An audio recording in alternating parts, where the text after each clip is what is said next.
La música, yo estoy relacionado desde que yo vivía en Arroyo Naranjo, La Guinera, que fue donde yo nací, antes de venir para acá, para el auto.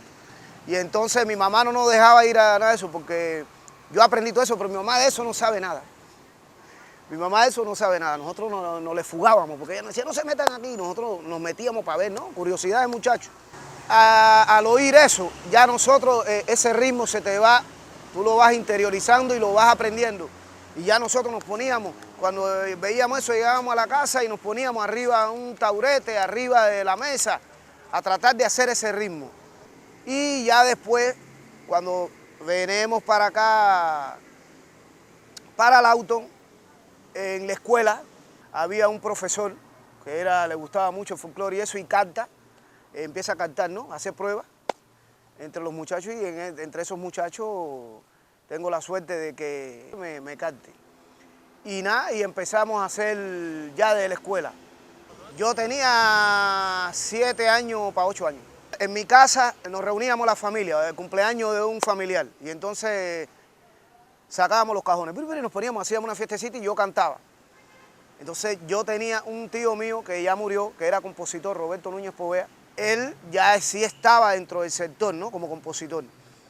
Él me oía cantar y me dijo, Chico, ven acá, oye, mi sobrino, tú sabes, tú afinas, tú cantas bien.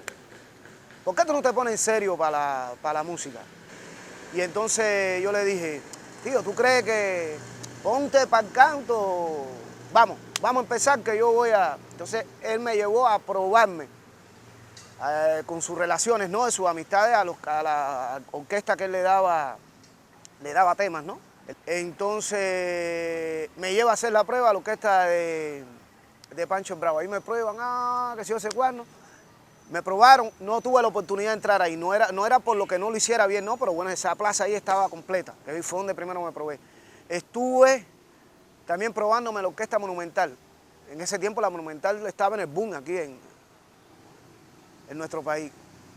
Y después me fueron escuchando, ¿no?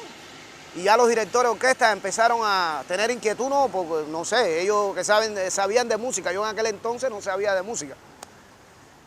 Y fueron, oye, tu sobrino, oye, me hace falta tu sobrino, mira a ver, tráemelo para acá, que sé yo sé cuándo. Y entré en el conjunto Cubabá. En el conjunto Cubabá. Y después al conjunto Chapotín, que para mí es una cátedra de la música cubana, del son cubano. Tuve la oportunidad de trabajar con todos esos viejos que me enseñaron mucho. Muchas trampas, no trampas, sino trampas musicales. Trampas en el sentido, si tú estás afectado, qué es lo que debes hacer, remedio por si te coges sereno para poder cantar al otro día. Y aprendí mucho musicalmente y todo. Después estuve en el conjunto Clave y Guaguancó. Y ahí es cuando yo entro profesionalmente, en serio, en la música. 80, 81 fue cuando entré profesionalmente, ya estoy profesionalmente. Ahí me dijeron a estudiar. Y yo le dije, ¿cómo no estudiar? Entré en la Cervantes, me gradué de nivel elemental y me falta un semestre para graduarme de nivel medio. Pero desde el año 95 yo paso al septeto, fundador del Septeto Jóvenes Clásicos del Son.